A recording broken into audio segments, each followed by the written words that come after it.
The Celestial Encounter. Aya adjusted the settings on her environmental suit as she stepped onto the observation deck. The vast expanse of stars stretched before her like scattered diamonds against velvet darkness.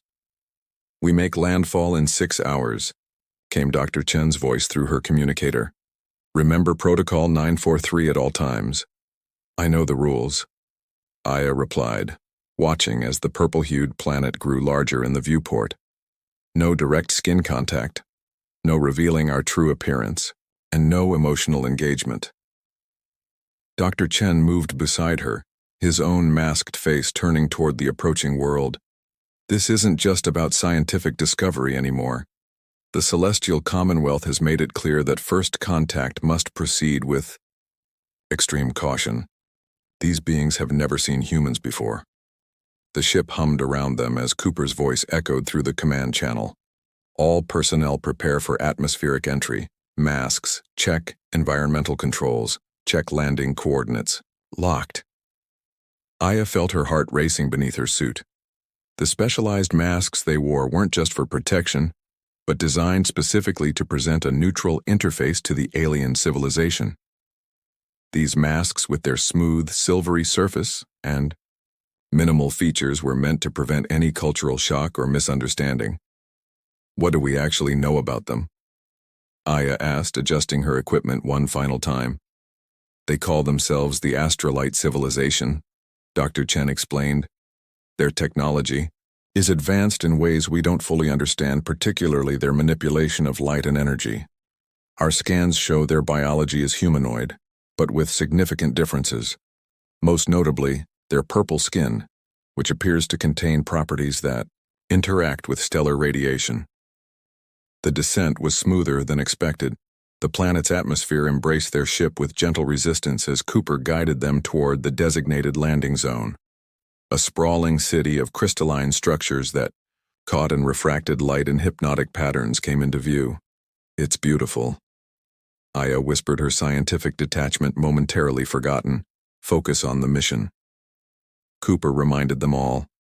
"We've been granted 48 hours for initial contact. Assessment team will deploy in 30 minutes. When Aya stepped onto the surface of the alien world, the gravity felt slightly lighter than Earth's, making each step feel deliberate and dreamlike. The welcoming party waited at a respectful distance, their tall, elegant forms draped in flowing garments that seemed to capture and release starlight with each movement. "I am Aria," announced their translator, a being whose ornate headdress suggested a position of importance. "Welcome to Astralis. We will escort you to meet Queen Isabel." The procession through the city left Aya breathless. Structures that appeared solid from a distance revealed themselves to be intricately woven patterns of light and crystal suspended in perfect geometric harmony. The air itself seemed to shimmer with particles that responded to the movements of the astrolites. Queen Isabel waited in a chamber whose ceiling opened directly to the stars. Her purple skin was darker, more vibrant than the others adorned, with patterns that seemed to pulse with inner light. Her eyes, deep pools of silver, regarded the human delegation with measured curiosity. "We welcome those who travel between stars." She spoke, her voice melodic and clear despite the translation. "Technology. Astralis has long awaited contact with other beings." The diplomatic exchange proceeded according to careful protocols. Information was shared, scientific observations compared, cultural nuances carefully explained. But throughout it all, Aya found herself captivated by the Queen. The way starlight seemed drawn to her, the graceful movement of her hands as she spoke, the subtle shifts of color across her purple skin. When the formal meeting concluded, Dr. Chen and Cooper returned to the ship to process data. Aya remained behind, tasked with setting up monitoring equipment in the areas the astrolites had designated for research.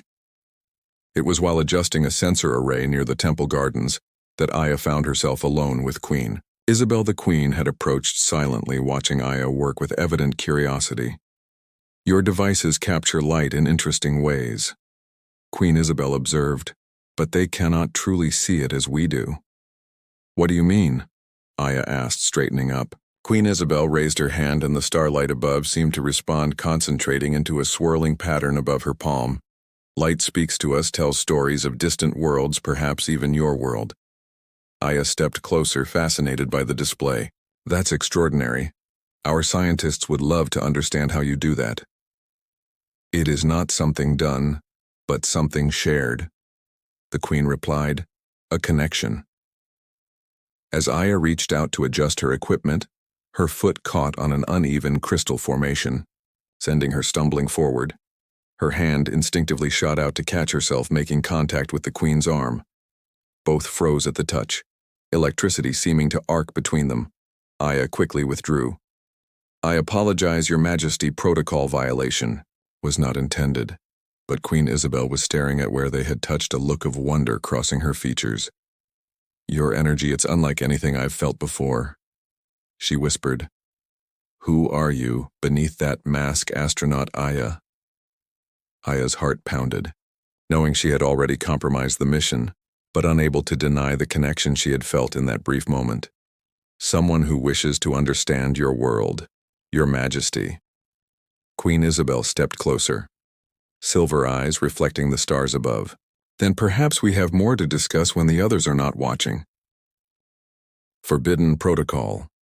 The second week of the diplomatic mission brought a rhythm to life on Australis. Aya found herself assigned to coordinate daily information exchanges between the human scientific team and the astrolite scholars. Her specialized knowledge of xenobiology made her invaluable to Dr. Chen, who remained cautious about every interaction. Remember that we still know very little about their physiology, Dr. Chen warned as they reviewed data in the ship's laboratory. The purple pigmentation in their skin appears to function as some kind of stellar energy converter, but our instruments can barely detect the mechanisms. Aya nodded, though her thoughts drifted to her encounter with Queen Isabel. Have you noticed how the Queen seems to have stronger abilities than the others? The way light responds to her is different, more intense. That's precisely why we maintain protocols, Cooper interjected, entering the lab with a stern expression. The Commonwealth was clear. Any advanced abilities these beings possess must be documented without interference. Our masks and limited contact policy prevent us from disrupting their natural development. Of course, Aya replied carefully, avoiding Cooper's scrutinizing gaze. Later that afternoon, Aya returned to the temple gardens to collect samples. The astrolites had granted her access to study their botanical specimens, which exhibited remarkable properties of bioluminescence. When she arrived, a small crystalline object awaited her on the collection table.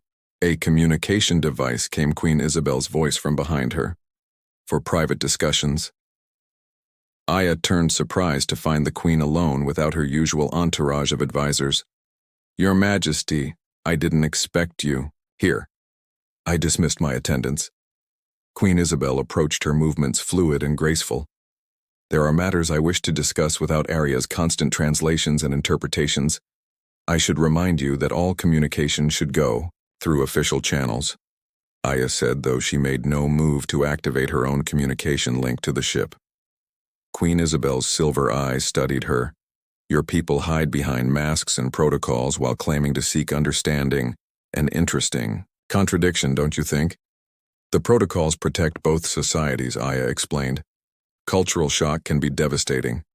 And yet you touched me, Queen Isabel said, moving closer, and neither of us was devastated. The air between them seemed to shimmer with unspoken tension. Aya knew she should report this conversation, should maintain the professional distance required by mission parameters. But something about the Queen's presence made regulation seem distant, unimportant. The crystal, Queen Isabel continued, will allow us to speak without others listening. It responds only to your energy signature and mine, a connection I created after our touch. Against her better judgment, Aya accepted the small crystal, tucking it into her equipment case. What do you wish to discuss that requires such secrecy? Queen Isabel's expression grew serious. My world is dying, astronaut Aya. Our ability to channel stellar energy has sustained us for millennia, but something has changed. The cosmic radiation that once nourished us is now harmful to many of my people. Why tell me this? Why not make an official request for help? Because Aria and the Council believe outside interference would only hasten our decline. They don't. Trust your kind despite our diplomatic words? She paused, starlight reflecting in her eyes. But I sensed something different in you. Something I believe I can trust. That night in her private quarters aboard the ship, Aya examined the crystal. It pulsed gently with inner light responding to her touch with subtle warmth. Against all protocols, she activated it. You've decided to trust me as well. Queen Isabel's voice emerged from the crystal, soft and clear. I'm risking my position on this mission. Aya whispered. Cooper would have me removed immediately. Yet here we are. The Queen replied. Tell me about your world, about Earth. Tell me about yourself, the real you behind that mask. Hours passed as they spoke. Aya describing the oceans and forests of Earth. Queen Isabel sharing stories of astrolite history. With each exchange, the connection between them deepened. Aya found herself sharing personal dreams and fears, things she had never told her crewmates. Tomorrow, Queen Isabel said as the planet's 3 moons reached their apex, come to the Temple of Celestial Harmony. I will show you something few outsiders have seen, the source of our connection to the stars. The following day, Dr. Chen noticed Aya's distraction. You seem preoccupied. Is everything all right? Just processing all the new information. Aya lied. The botanical samples show remarkable properties. Cooper is becoming concerned about your extended time with the astrolites, Dr. Chen said carefully. He believes you may be forming attachments that compromise objectivity. Aya kept her expression neutral behind her mask. The mission requires building trust. Would you prefer I maintain cold distance like Cooper? We'd learn nothing that way. Dr. Chen sighed. Just be careful. Remember what happened on Proxima B when protocols were broken? The diplomatic fallout nearly ended the Commonwealth's exploration program. That evening, Aya slipped away from the research camp, making her way to the Temple of Celestial Harmony. The massive structure rose like a spiral of frozen light, its surface continuously shifting with patterns that mirrored the constellations above.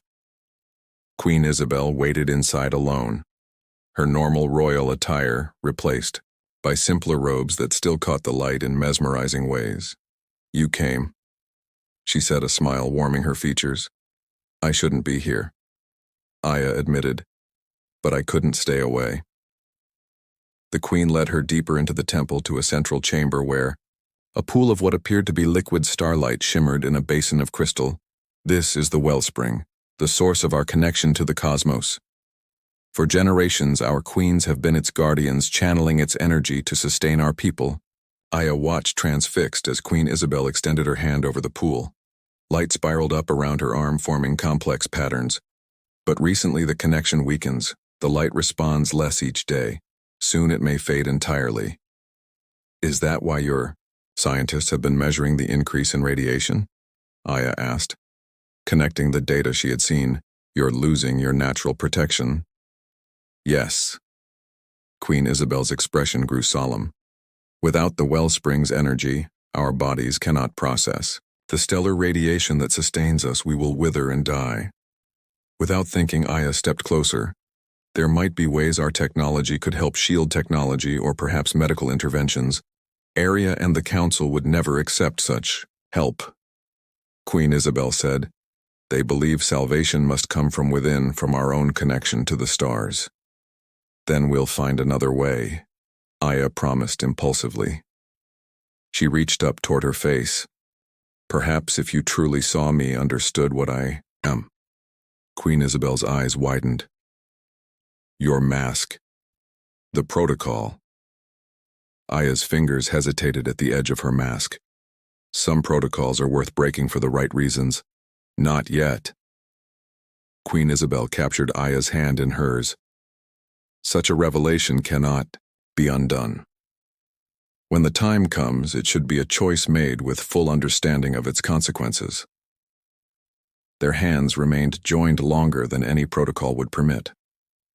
The sensation of the Queen's skin against hers sent waves of warmth through Aya's body.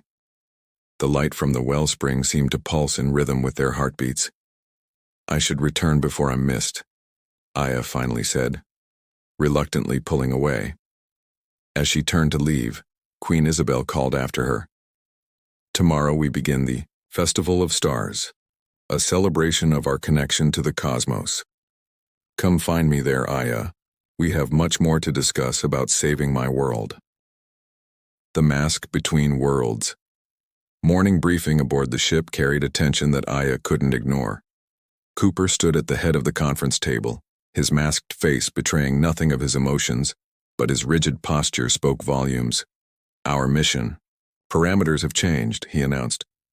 "The Commonwealth has received concerning data about radiation fluctuations on Australis. They've authorized an extension, but with stricter protocols. All personal contact with the astrolites is now restricted to supervised sessions." Dr. Chen glanced at Aya before asking, "What prompted this change?" "Unusual energy signatures detected near the astrolite temple." Cooper replied, his tone flat. "Signatures that coincided with the unauthorized absence of certain crew members."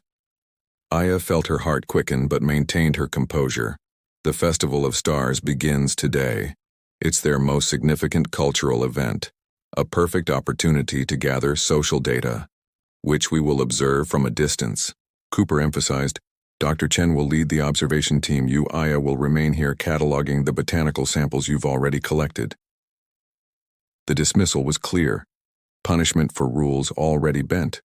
Though Cooper lacked proof of her private meetings with Queen Isabel, his suspicions were enough. Aya nodded with feigned acceptance, already calculating how she might slip away during the festival chaos.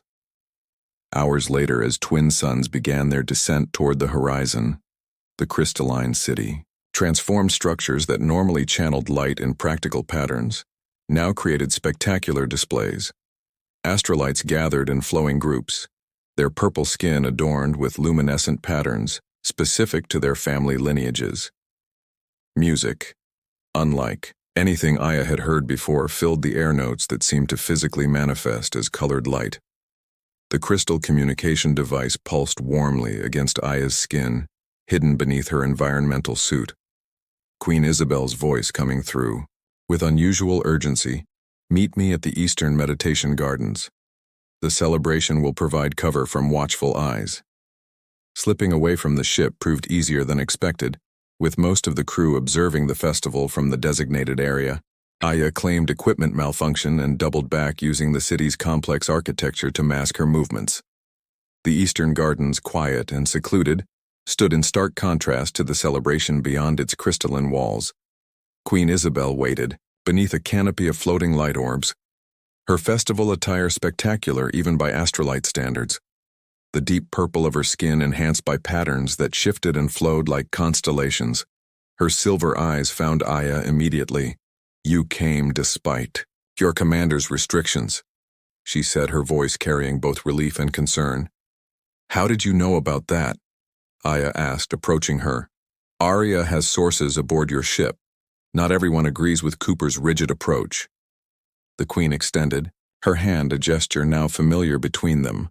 "Come, there is something you must see before it's too late." They moved through hidden passages in the garden walls, Queen Isabel leading them deeper into the city, away from the celebration, and watchful. Aya knew each step increased her insubordination, yet couldn't bring herself to turn back.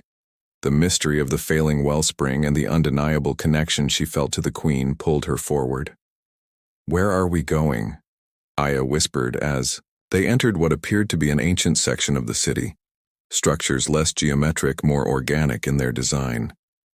"To the beginning," Queen Isabel replied. "The place where our ancestors first connected with the stars, our oldest temple. The origin of the wellspring." The ancient temple, unlike the crystalline structures of the modern city, appeared carved from a single massive stone that glowed with subtle inner light. As they entered, Aya gasped at the sight above them. The ceiling opened, not just to the night sky, but somehow magnified it, creating the illusion of floating among the stars themselves. "Our historians say our ancestors were not always as you see us now," Queen Isabel explained, moving to the center of the chamber, where a smaller version of the wellspring pool shimmered.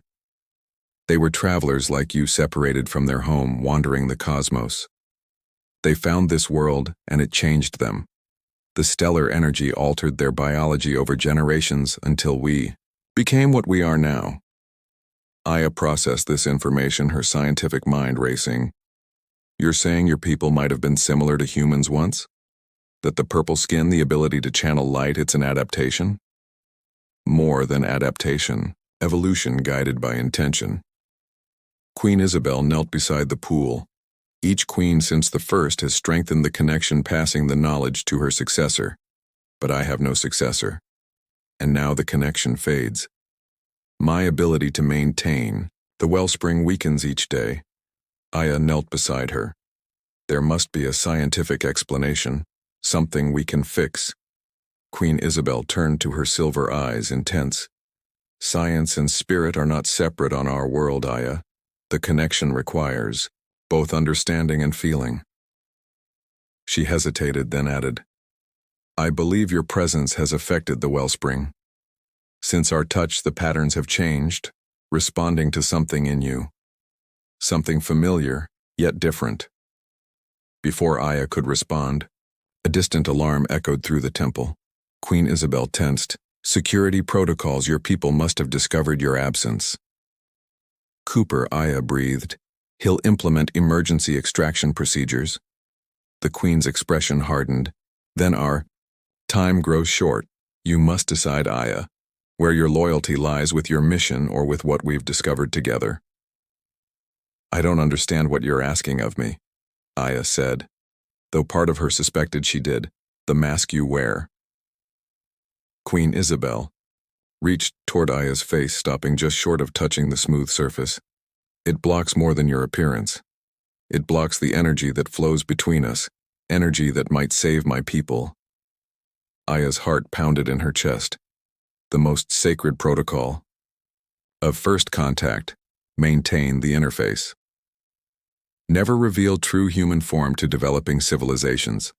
Consequences ranging from immediate mission termination to interstellar diplomatic incidents. Queen Isabel, came Arya's voice from the temple entrance. Commander Cooper demands the return of his crew member. He threatens to terminate all diplomatic relations. Queen Isabel never broke eye contact with Aya. Tell him we are concluding important cultural exchange. The astronaut will return shortly. Arya hesitated, then withdrew Queen Isabel's authority, evident even in this crisis. I could lose everything. Aya whispered. My position, my future in the program, and my people could lose their world. Queen Isabel replied softly, I would not ask this of you if I saw another path. In the silence that followed, Aya made her decision. Her fingers found the hidden release mechanisms of her mask. Protocols and regulations faded against the weight of connection she felt. The mask, designed to protect both species from cultural shock, now seemed nothing more than a barrier to understanding. The seal broke with a soft hiss. As Aya removed the mask, cool air touched her human face for the first time since landing on Astralis. Her dark hair fell free, her brown eyes blinking in adjustment to the unfiltered light. Her natural skin pale compared to the vibrant purple of the astrolites exposed to another world. Queen Isabel went completely still, her silver eyes widening. The familiarity of the basic structure. 2 eyes, a nose, lips, but with coloration and subtle differences that marked Aya as distinctly alien to astrolite perception. The Queen's glow dimmed dramatically light, seeming to retreat from her skin. Your face, she whispered. You're so... She searched for words. Different, yet the same. Aya held her breath, waiting for disgust or fear. Instead, Queen Isabel slowly raised her hand, hovering near Aya's cheek. May I? She asked, voice barely audible. Aya nodded, unable to speak. The touch, when it came, sent electricity through them both. Queen Isabel's fingers tracing the contours of Aya's face with wonder. The wellspring pool beside them flared brightly, then dimmed to near darkness. Queen Isabel pulled back sharply. Something is wrong, the connection, it's... Before she could finish, the Queen collapsed, Aya barely catching her before she hit the floor. The purple of her skin had dulled dramatically, the patterns of light nearly extinguished. "Isabel," Aya cried, cradling the queen's form. "What's happening?" The queen's eyes fluttered open momentarily, the shock, the difference too sudden for the connection. Her voice weakened with each word. "You should go before they find you like this." "I'm not leaving." "You?" Aya insisted, even as footsteps echoed in the corridor beyond. Queen Isabel's hand found Aya's, squeezing weakly. Too late, we were too late. Her eyes closed, her breathing shallow. As Arya and Cooper burst into the chamber, Aya hunched protectively. Over the queen's form, her back to the entrance, her unmasked face hidden. But the damage was done. The Queen of Stars had fallen silent upon seeing a human face, and Aya didn't know if either of them would survive the consequences. Starlight fades. Chaos erupted in the aftermath, Cooper's voice cutting through the temple chamber. "Protocol breach. Secure the human." Dr. Chen pushed past the guards kneeling beside Aya, who still cradled Queen Isabel's dimming form, her life. "Signs are failing," Dr. Chen reported, examining the queen. "What happened, Aya?" Aya couldn't answer, her focus entirely on Isabel's fading light. The once vibrant purple skin now ashen, the patterns barely visible. She said something about the connection being broken. The shock was too much. Arya approached, her silver eyes wide with fear. "The queen draws her strength from the wellspring. What have you done, outsider?" "I was trying to help," Aya whispered, as Cooper roughly pulled her away, guards quickly placing a temporary mask over her exposed face. "You've violated every protocol," Cooper hissed. "The mission is terminated, effective immediately." The Astrolite healers arrived, carrying Queen Isabel to the central temple, Dr. Chen arguing fiercely with Cooper. "We can't just leave. If their biology connects to this wellspring energy, we might be the only ones who understand what's happening scientifically." "The diplomatic damage is done," Cooper replied. "Commonwealth orders are clear. Any mask removal requires immediate withdrawal." Aya watched helplessly as she was escorted back to the ship, placed under guard in her quarters. The crystal communication device now silent in her hand, her last glimpse of Queen Isabel haunting. Her thoughts days passed in isolation, the ship humming with preparation for departure. Dr. Chen the only one who would speak to her, bringing updates. The queen remains unconscious. The Astrolites are divided. Arya and the council demand our departure, but their healers admit they don't understand what's happening. "It's my fault," Aya said. "When she saw me, something happened with the wellspring. It's like our connection shorted out." Dr. Chen studied her curiously. "What connection exactly?" Aya explained everything. The private meetings, the revelation about the Astrolites' origins, the theory that human contact was affecting the wellspring. "Fascinating," Dr. Chen murmured. "If they evolved from human-like ancestors, the sudden confrontation with an actual human face might have triggered some kind of evolutionary memory shock, disrupting whatever adaptation allows them to channel stellar energy." "How do I fix it?" Aya asked desperately. "You don't," Cooper interrupted, entering the room. "The Commonwealth has made their decision. We leave orbit tomorrow. All research data will be quarantined pending review." When Cooper left, Dr. Chen leaned closer. "There's something else you should know.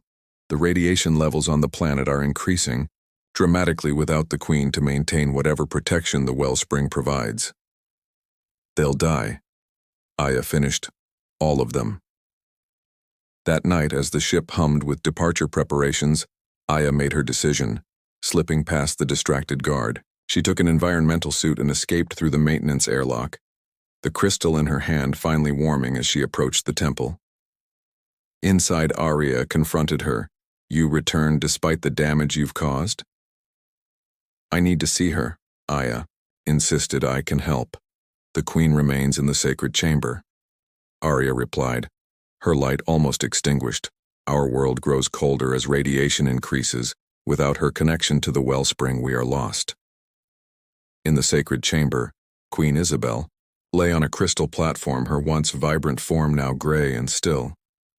Aya approached, removing her temporary mask, kneeling beside the Queen. I won't let you go, she whispered, taking Isabel's hand. I won't let your world die. New constellations. As Aya held the Queen's hand, something stirred in the wellspring, a flicker of response. The pool's light pulsing weakly, Aya remembered Isabel's words about connection, about energy that flows between. The shock wasn't seeing a human face. Aya realized suddenly it was seeing a face she recognized. The connection was always there. Acting on instinct, Aya lifted the Queen gently, bringing her to the edge of the wellspring. The liquid starlight rippled at their approach. What are you doing? Arya demanded from the doorway. Something impossible, Aya replied.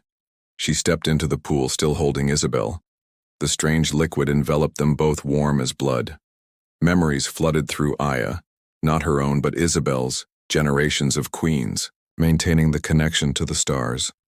The original travelers coming to this world. The adaptation that changed them. The purple skin that protected them from radiation.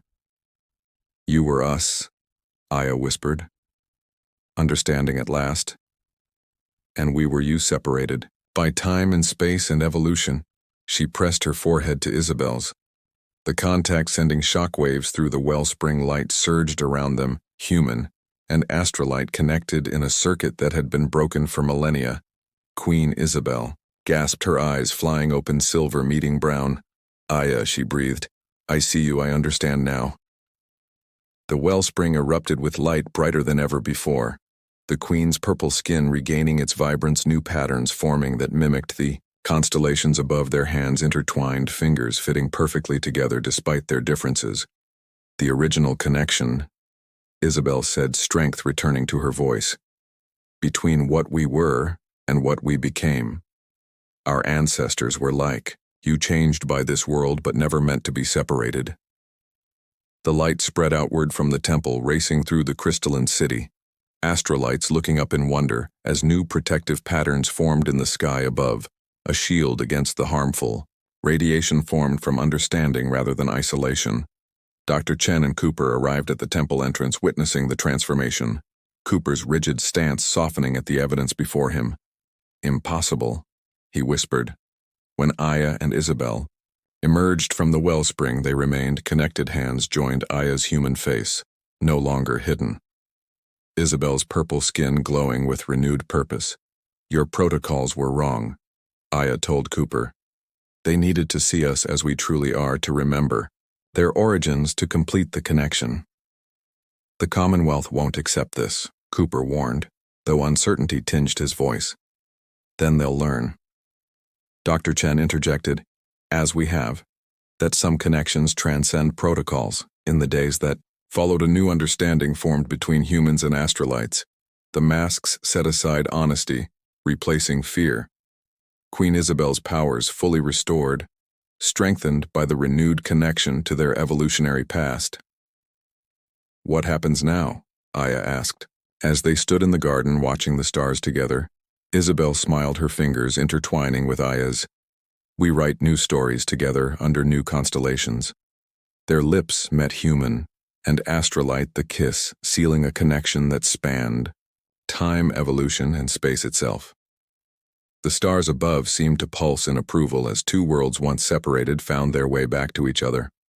Cooper eventually relented, sending a revised report to the Commonwealth. First contact protocols require updating. Some connections were meant to be discovered, some faces meant to be seen, some hearts meant to find each other across the stars. And in the wellspring chamber, a new pattern formed in the liquid starlight. Two figures, one human, one astrolite, forever joined in the cosmic dance that had always been their shared destiny.